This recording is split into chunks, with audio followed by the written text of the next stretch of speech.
Sejak dimulainya hubungan diplomatik Indonesia dan Rusia pada masa Presiden Soekarno, kedua negara terus menjalin hubungan yang saling menguntungkan.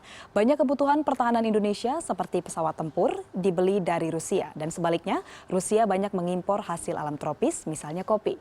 Dalam waktu dekat Indonesia akan memiliki 11 pesawat tempur tercanggih Rusia, meskipun dengan persetujuan yang cukup alot karena bayang-bayang CAATSA, sanksi bisnis Amerika Serikat terhadap negara yang dianggap tidak sejalan. Berikut wawancara Fina Nabilah dengan duta besar Rusia untuk Indonesia, Lyudmila Vorobyeva. Madam, thank you very much for having us here. Thank you. Okay, this is the 6th month as a Russian ambassador in Indonesia. What are the challenges that you've been met since as a Russian ambassador to Indonesia, Madam? Actually, I wouldn't want to put it that way, challenges, because Indonesia is a wonderful country and very welcoming with very friendly people, and it's a good friend and partner of Russia. So I really enjoy working in Indonesia, and my only challenge is to learn Bahasa Indonesia. So I'm still struggling, but I promise that I will improve my Bahasa. Speaking of bilateral relation between Indonesia and Russia, particularly in terms of Indonesia's defense, lately, since 2019, Indonesia intended to buy Sukhoi Su-35 from Russia, and in the end of 2017, the agreement has finished, but still there is a problem that that agreement under U.S. sanction. So what do you think about that situation? Well, my comment would be that the implementation of the contract that has been signed between Russia and Indonesia on the purchase of Sukhoi 35 aircrafts will be in the interest of both nations. It will certainly improve the defense capabilities of Indonesia. And both parties, as far as we can understand, are willing to fulfill their commitments under this contract, and I'm sure that it will be implemented.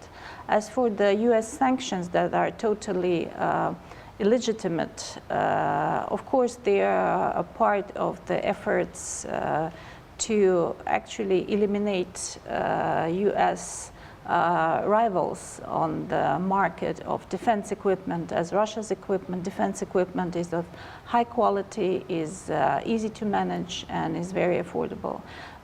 So my view on that is that both sides will be working hard to implement this contract. Okay. We've known that this agreement under contract 1,154 billion, and then also it stipulated with 50% with Indonesia. And what do you see? How potential Indonesia with this agreement? First of all, as I mentioned, it will improve the defense capacity of Indonesia. Sukhoi 35 aircraft are one of the most sophisticated aircrafts in the world, very modern, and it has been tested in Russia's operation in the Middle East, in Syria, and it has been proved to be a very reliable and very efficient aircraft. And of course, Indonesia will also benefit, as the part of the contract for Russia is to buy some of Indonesian products. The products that we will buy from Indonesia are still to be identified. Our Indonesian partners have given us a list of products that Indonesia can supply to Russia. And of course, there are many things that Russia is very interested in buying. Okay. Speaking of that agreement, now the problem is there is a statement that no banks were willing to engage this deal because of some Russian commercial bank will face U.S. sanction. Your comment? Despite all the sanctions, the contract will be implemented, and we can see the example of other countries, for instance, India, having signed contracts to purchase Russian defense equipment. and many other countries as well. So sanctions or no sanctions, the contract will be implemented and Indonesia will receive Sukhoi aircrafts.